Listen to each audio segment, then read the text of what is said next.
आपको स्वामी प्रसाद मौर्य के विवादों से जो पुराना नाता रहा है और हाल ही में उन्होंने हिंदू धर्म को एक धोखा तक कह दिया। हालांकि इसके पीछे उनके तर्क थे, लेकिन वो किसी के गले नहीं उतरे। आप खुद सुनिए। अगर सत्ता में बैठने के बाद भी ये हमें हिंदू मानते तो अनुसूचित जाति के आरक्षण को खत्म नहीं करते, अनुसूचित जनजाति के आरक्षण को खत्म नहीं करते, पिछड़े वर्गों के आरक्षण को खत्म नहीं करते। इसका मतलब है हिंदू एक धोखा है। और वैसे भी 1995 में माननीय सर्वोच्च न्यायालय ने अपने आदेश में कहा था हिंदू कोई धर्म नहीं, ये लोगों के जीवन जीने की एक शैली है। अब हम कहते हैं कि ये कुछ लोगों के लिए धंधा है, तब पूरे देश में भूचाल मच जाता है। तो हिंदू धर्म का धोखा भी बता रहे हैं स्वामी प्रसाद मौर्य। हमारे तमाम सहयोगी हमारे साथ बने, एक बार फिर उन्हीं का रुख कर लेते हैं। शिव कुमार के पास चलते हैं, शाहजहांपुर।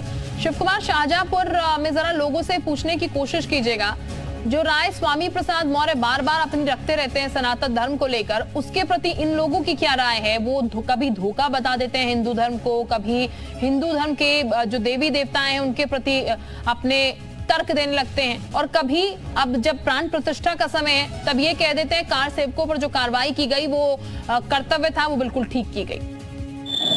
देखिए, स्वामी प्रसाद मौर्य जब जब बयान देते, जब जब हिंदुत्व पर चोट करते हैं, राजनीतिक माहौल टाइट हो जाता है। कई बार जो रामचरितमानस उस पर सवाल उठाए, कई बार हिंदू धर्म है ही नहीं ऐसे शब्द कहे, लेकिन लगातार उनकी आलोचनाएं हो रही हैं। हमारे साथ यहाँ के शाहजहांपुर के कुछ लोग मौजूद हैं। जब ये बयान आया है कि जो कार सेवक थे उस पर गोली चलाना बिल्कुल जायज उन्होंने ठहराया था, उसको लेकर काफी गुस्सा है लोगों में। हमारे साथ सज्जित जी मौजूद हैं। ये बताइए, उन्होंने कहा, बयान दिया है कि कार सेवकों को गोली चलाना बिल्कुल जायज है। 33 वर्षों बाद कार सेवकों पर गोली चलाने का औचित्य सही ठहराने का मकसद क्या है? या तो स्वामी प्रसाद मौर्य पागल हो गए हैं, उनको चाहिए अखिलेश यादव को कि जो है पागल खाने में भर्ती करके उनका इलाज कराएं।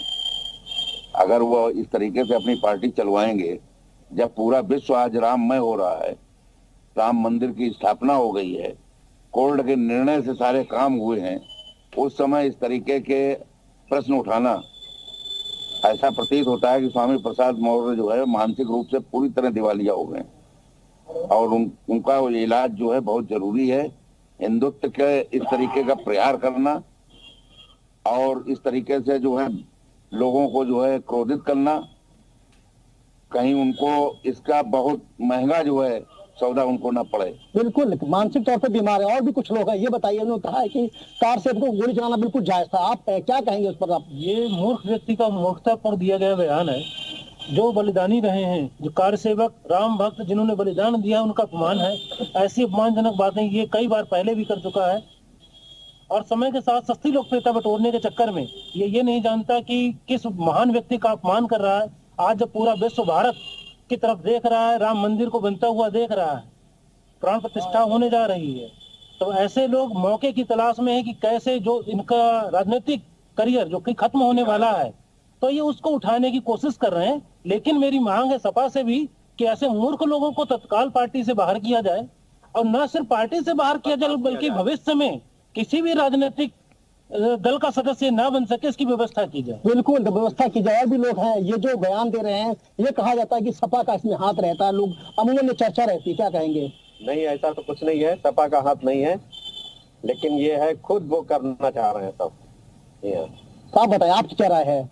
मेरी राय तो ये है कि स्वामी प्रसाद मौर्य जी पूरी तरीके से पागल हो चुके हैं, जो ऐसे ये बयान दे रहे हैं। हाँ। उनको ऐसा बयान नहीं देना चाहिए था। ठीक, यानी कि स्वामी प्रसाद मौर्य के जो बयान है उससे जनता कहीं से भी ताल्लुक नहीं रखती है, जनता को ये बयान कहीं से भी रास नहीं आ रहा है, जो प्रतिक्रियाएं जनता के सामने निकल के आ रहे हैं। नीतीश का एक बार फिर से हम जरूर कर लेते हैं। नीतीश, जब प्राण प्रतिष्ठा का समय नजदीक है, क्योंकि स्वामी प्रसाद मौर्य भी जब जब बयान देते हैं तो खास माहौल देखकर देते हैं बयान भी वो, ऐसे में जब प्राण प्रतिष्ठा का समय बिल्कुल नजदीक है, तो ठीक पहले वो कह रहे हैं कार सेवकों पर गोली चलवाना ये कर्तव्य था, ये लाइमलाइट में रहने के लिए ही है, क्योंकि लोगों की प्रतिक्रियाएं भी इसको लेकर निकल कर आ रही हैं। बयान से तो कम से कम यही लगता है कि कहीं ना कहीं एक राजनीति में बात कही जाती है कि गुमनामी से जो भली है वो बदनामी है, और स्वामी प्रसाद मौर्य की कहीं ना कहीं हिंदू और इसके साथ ही जो हिंदू संबंधित ग्रंथ हैं उनको लेकर दिए हुए बयान, और जबकि देश में एक राममय माहौल है उस बीच में कार सेवकों पर गोली चलाने को लेकर दिया जाने वाला ये बयान इंगित करता है कि उनको अब बदनामी रास आ रही है, गुमनामी रास नहीं आ रही है। जो युवा हैं इनसे जान लेते हैं। स्वामी प्रसाद मौर्य आप ये कहते नजर आ रहे हैं कि कार सेवकों पर गोली चलाई गई कानून की रक्षा के लिए चलाई गई, आपको इस पर कुछ कहना है? देखिए, कानून की रक्षा के लिए क्या मतलब क्या चलाएंगे गोली? कानून की रक्षा के लिए कभी भी गोली नहीं चलता है। कानून की रक्षा के लिए कभी गोली नहीं चलता है। उसका जो है कि मतलब कि संविधान के अनुसार कुछ बात हो सकता है लेकिन गोली नहीं चलाया जा सकता है, ये गलत है। ये गलत है, लेकिन स्वामी का बयान इस माहौल में एक तरफ आप देखिए, यहाँ पर देखिए यहाँ पर सैकड़ों की संख्या में राम भक्त पहुंच गए हैं भगवान राम के दर्शन करने के लिए, और ये दर्शन करने के लिए जिस तरह से अयोध्या में उत्साह उमड़ा पड़ा है, पहले उत्साह जान ले उसके बाद राजनीतिक सवाल भी। देखिए, कई सैकड़ों वर्षों के बाद हिंदू लोगों की आस्था का जो प्रतीक है राम मंदिर, उसका निर्माण होने जा रहा है, और उसकी जो प्राण प्रतिष्ठा है यशस्वी प्रधानमंत्री नरेंद्र मोदी जी 22 जनवरी को करने वाले हैं।